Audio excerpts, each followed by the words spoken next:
Hello and welcome to our next module. In this module, we'll be discussing the amendments in the amendment process. And so with that, let's go ahead and hop into it. Here's your little textbook definition of an amendment. A formal addition to the Constitution by changing sections or adding issues not in the original document. Now, one thing that we've talked about, I want to just take a second and mention this.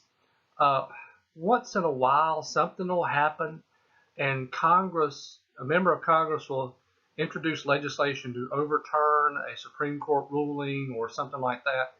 No, that just doesn't happen. As we discussed previously, really one of our first modules, that we have a codified Constitution, which means the Constitution supersedes pretty much everything, and our interpretation of the Constitution supersedes everything. So, like I said, as we are talking about this subject, just pay attention to the news here and there, because you'll hear it once a year, once every other year. Somebody will introduce a piece of legislation to overturn something. Can't happen.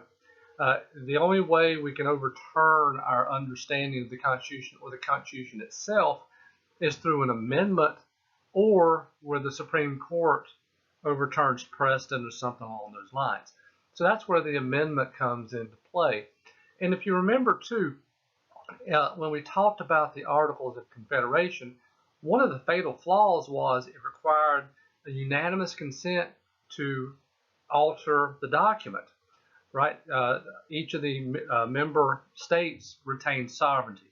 So when the framers were drafting the Constitution, they tried to find a balance in this process where the bar wasn't so high the document could never be changed or modified, but not so low that it could be changed on a whim. Okay? So when it comes to the amendment process, it's two stages: proposal and ratification. All right? So when it comes to proposal or proposing an amendment, there's really two methods. Let me pop these up here. Two-thirds vote of the House and Senate, or National Convention called by Congress at request of two-thirds of the states. Now, 9 times out of 10 and 5 years from now, what you'll probably most think about when it comes to proposing an amendment is that first bullet: two-thirds vote of the House and Senate. That is the same bar to override a presidential veto. Now, let's talk about this just for a second. This is a high bar, and the example I'm about ready to explain, I've used it for years in my classes. But if you go back to the mid-'80s, there was a case that in the Supreme Court, the Supreme Court upheld under First Amendment protection an individual's free speech right to burn the American flag.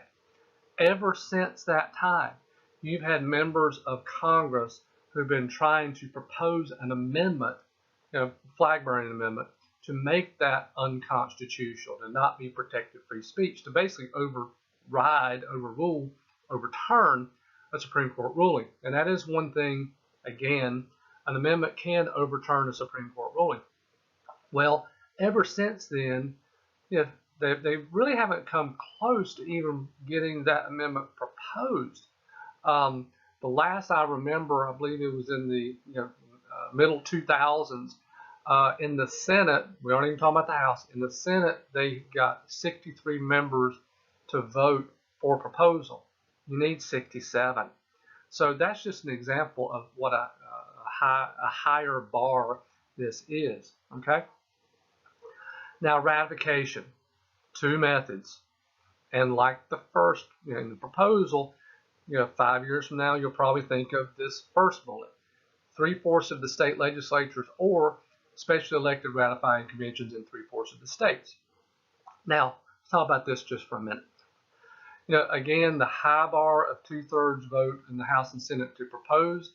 Now you've got 75% among the states to be able to ratify an amendment. Very, very high bar for ratification, but again, not near what a unanimous vote would entail.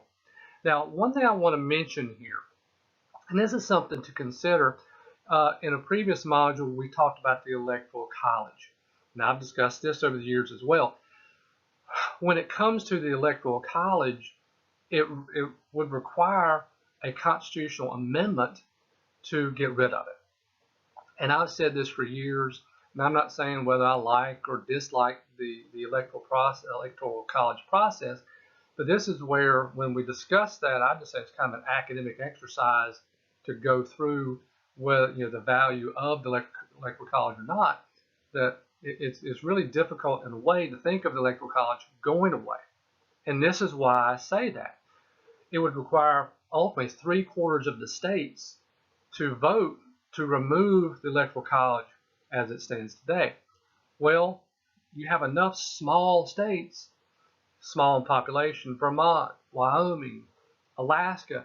It only takes roughly about 13 states, trying to do some quick math, who would say, no, we want to keep it as it is.